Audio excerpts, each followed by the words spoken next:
There's an age-old joke started by a TV show called Futurama that goes, I don't want to live on this planet anymore. When you hear that, you kind of laugh, because the implication is, yeah, things kind of suck right now, but they can get better. I myself have always believed that, but when you see things happening around you like they have been recently, you're left to wonder how much longer we can survive. It seems more and more today that the world is regressing. Hate, violence, racism, it all seems to be growing. For a while, I wondered if it was just the internet, the tool that was supposed to be the gateway to the entire world, to educate us and bring us together, being the very thing tearing us apart. But I can't say for certain if it is that anymore. I mean, you look around the internet and you'll find channels full of racism, made simply to make people angry with one another, even in the simplest things like what video game system you should own. And I can only wonder why it is we do this. Yes, these are internet-based, but the people behind these channels exist. They strive to spread hate, make us all fear one another because of race or gender, and I have a few ideas, but nothing solid. Something I've noticed, at least when it comes to human history, is that war generally brings us as individuals together. We have something massive to focus on, a conflict that terrifies us of losing something we care about. Our loved ones, our country's given rights, our lives. We look at one another differently during these times, and that conflict strengthens us. When conflict dies down, we start to get cynical. Not just that, but legitimately angry at one another over extremely petty things, and is it because human beings need conflict? They need a problem, need something to worry about, to be afraid of? So we fabricate racism until it exists, sexism until it exists. We find flaws in everyone and everything until we have something to worry about, and if so, this is a disease, and it's deadly. Look around you and see what it is that's doing this. How is it making us act? And even to those who try to shun it, try to live their lives as happily as possible, that's only an idea.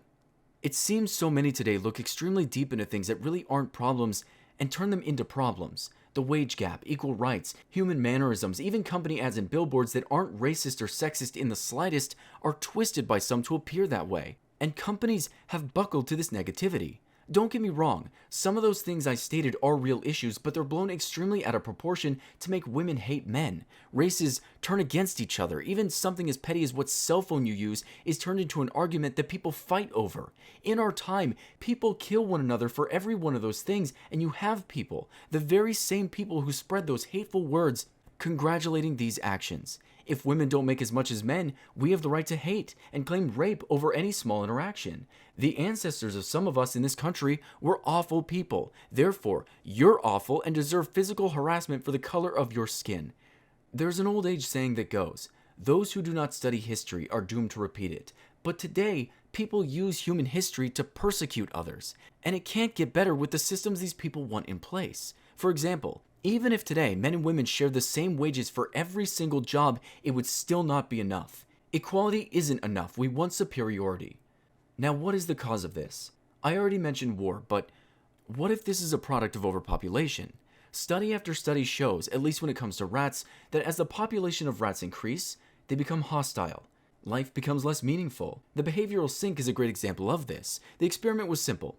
Give rats a home, feed them well. Every day, add another rat. Keep doing this, but limit the food. Limit the housing space. The rats become hostile, killing one another. Female rats could not carry infants as long as needed. This caused defects in the young.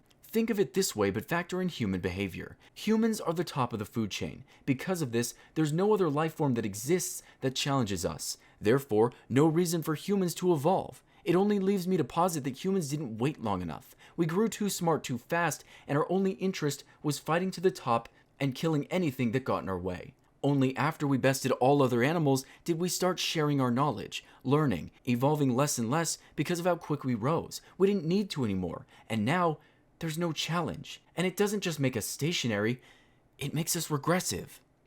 Another point adjacent to this would have been when it comes to childbirth. See, an intellectual person would plan out their lives. They would want to be financially prepared for a child, or at least try to live their lives to their fullest potential, never passing their wisdom onto a child. With this, you have a wider populace who have 3 to 5 kids, never got themselves financially prepared, had to dedicate their lives to doing the best they could, and as much as they tried, only gave their children the same fate.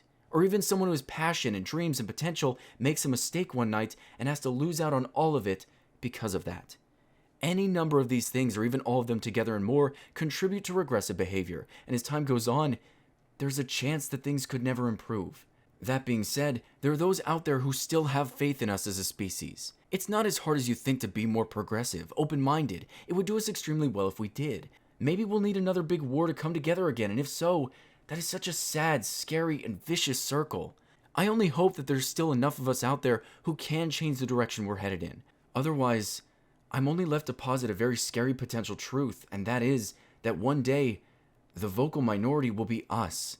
Those who see themselves as progressive intellectuals will be the minority, the social justice warriors who feel that they're legitimately trying to do the right thing, and this makes us wrong. We would be the regressive ones. We would be the ones spouting ignorance, and if that day ever came, it would mean that we are who they are to us.